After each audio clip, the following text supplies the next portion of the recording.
जम्मू कश्मीर विधानसभा में शुक्रवार को पांचवें और सत्र के अंतिम दिन भी अनुच्छेद 370 और 35 ए पर सदन में पास किए गए प्रस्ताव को लेकर हंगामा, हाथापाई और शोर शराबा देखने को मिला। वहीं शुक्रवार को जब सदन का सत्र शुरू हुआ तो बीजेपी के विधायकों ने आर्टिकल 370 का प्रस्ताव पास किए जाने के विरोध में सदन में हंगामा शुरू किया और प्रस्ताव को वापस लेने को लेकर नारेबाजी की।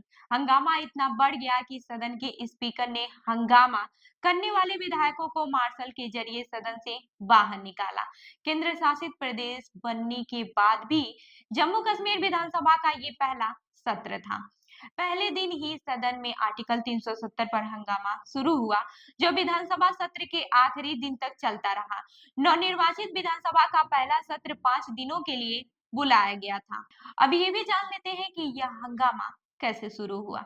सत्र के पहले दिन यानी कि इस सोमवार को ही सदन में हंगामा शुरू हुआ, जब पीपल्स डेमोक्रेटिक पार्टी यानी कि पीडीपी के विधायक वहीद उर रहमान पारा ने सदन में आर्टिकल 370 की बहाली पर प्रस्ताव पेश किया।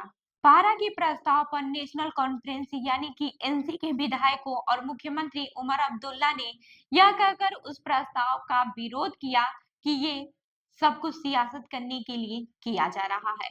मुख्यमंत्री उमर अब्दुल्ला ने कहा कि जो प्रस्ताव लाया गया है उसकी कोई अहमियत नहीं है, ये सिर्फ कैमरों के लिए है। अगर इसका कोई मकसद होता है तो इस प्रस्ताव को हमारे साथ साझा करके इस पर चर्चा की गई होती। वहीं पीडीपी अध्यक्ष और पूर्व मुख्यमंत्री महबूबा मुफ्ती ने सोशल साइट एक्स पर वहीद उर रहमान पारा को शाबाशी देते हुए लिखा, मुझे वहीद पारा पर गर्व है कि उन्होंने जम्मू कश्मीर विधानसभा में आर्टिकल 370 को खत्म करने के खिलाफ प्रस्ताव पेश किया। सत्र के दूसरे दिन विधानसभा में 370 की बहाली प्रस्ताव को पास किया गया। ये प्रस्ताव सत्ताधारी नेशनल कॉन्फ्रेंस ने पेश किया।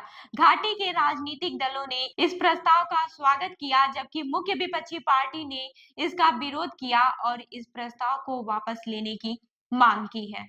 आपको बता दें कि सत्र के चौथे दिन अवामी इत्तेहाद पार्टी के विधायक खुर्शीद अहमद शेख ने सदन के अंदर एक बैनर लहराया।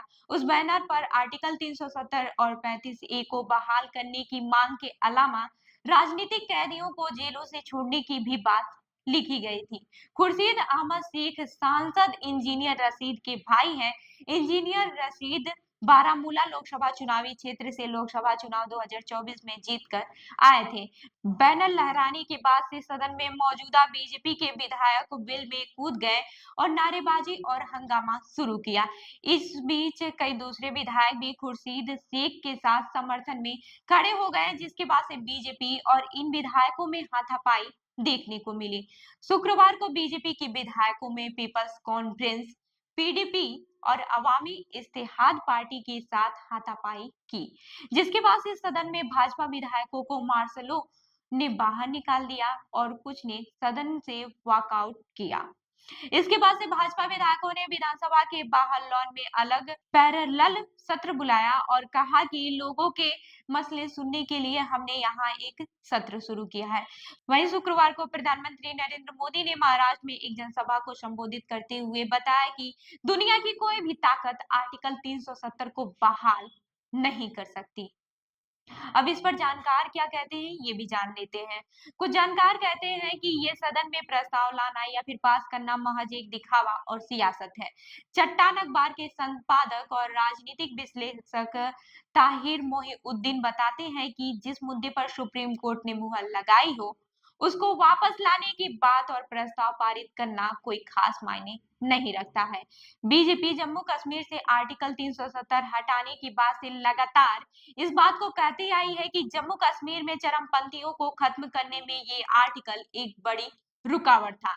बीजेपी ने बीते 6 वर्षों में लगातार दावा किया है कि जम्मू कश्मीर में अमन और विकास के रास्ते अब खुल रहे हैं। आर्टिकल 370 हटने के बाद से कश्मीर घाटी में पथराव की घटनाएं बंद हो चुकी हैं और हिंसा में भी काफी कमी आई है। हालांकि जम्मू कश्मीर क्षेत्र में बीते 3 वर्षों से चरमपंथी ने फिर अपना सिर उठाया है। कश्मीर में भी चुनाव के नतीजे आने के बाद से बीते 1 महीने में फिर से कई चरमपंथी घटनाओं के मामले सामने आए हैं। तो इस खबर पर क्या है आपकी राय हमें ज़रूर बताएँ। मैं हूँ रूबी आपके साथ और आप देख रहे हैं जनदर्पण न्यूज़। धन्यवाद।